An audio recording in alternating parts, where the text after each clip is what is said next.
Welcome সকলকে আজকের শীর্ষ সংবাদ শিরোনাম দেখার জন্য। হাদির উপর হামলা, বিএনপির প্রতিবাদ মিছিল।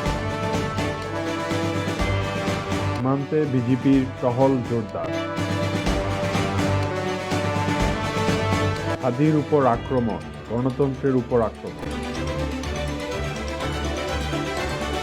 টার্গেট কিলিংয়ে তালিকায় হাসনাত ও ব্যারিস্টার। হিজাব নিষিদ্ধ করছে অস্ট্রিয়া। পোস্টাল ব্যালটেও ভোট দেওয়া নিয়ে ধোঁয়াশা প্রবাসীদের। গাজীপুর মহানগর বিএনপির বিক্ষোভ মিছিল। ওমান উপসাগরে ট্যাংকার থেকে বাংলাদেশ, ভারত, শ্রীলঙ্কার 18 জন আটক। হাদিকে প্রয়োজনে বিদেশে পাঠাবে সরকার।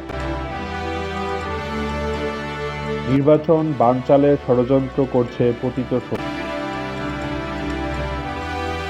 সংকটাপন্ন ওসমান হাদি। ওসমান হাদির ঘটনা উন্মোচনে প্রধান উপদেষ্টার কড়া নির্দেশ। হাদির অবস্থা সংকটজনক, হামলাকারীদের ধরতে পুলিশ, র্যাব ও গোয়েন্দারা মাঠ।